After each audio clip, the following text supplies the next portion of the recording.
डंक मारले।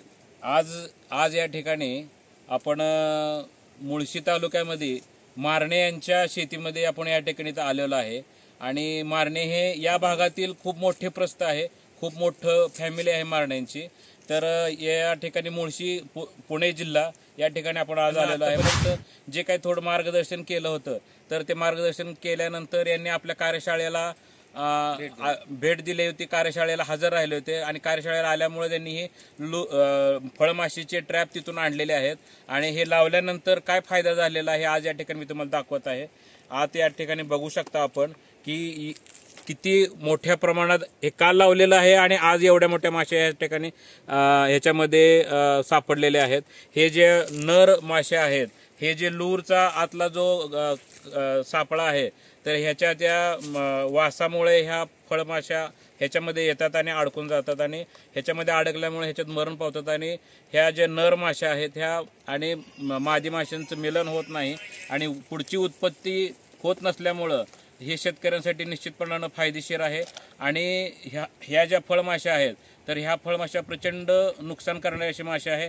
ते आता या ठिकाणी आपण बघू शकता, ह्या छोट्या आंब्याला सुद्धा त्यांनी डंक मारलेला आहे आणि पिकलेल्या आंब्याला तर ते जास्त फळ डंक मारतात आणि त्या सोंडेतनं आत त्यांचं फिडिंग झालेलं असतं, ते सगळ्या लहान लहान पिल्लं सोडतात आणि त्याच्यातनं आळ्या बाहेर पडतात, नंतर ते डेव्हलप होतात।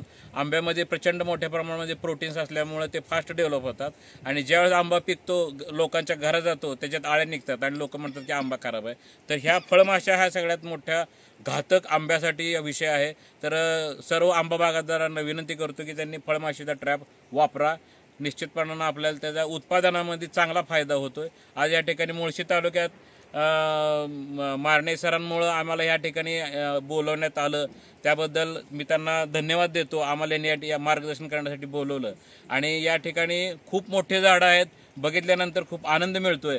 फक्त थोडं काय शेड्यूल तुम्हाला देणार आहे ते जर तुम्ही फॉलो केलं तर निश्चितपणाने ह्याच्यातनं चांगल्या प्रकारचं उत्पन्न तुम्ही घेऊ शकता आणि तुम्ही जी काही बाकीचं भात शेती किंवा ऊस शेती जी आहे त्याच्यापेक्षा चांगलं उत्पन्न मी तुम्हाला गॅरंटेड सांगतो की ह्या ठिकाणी मिळू शकते। धन्यवाद।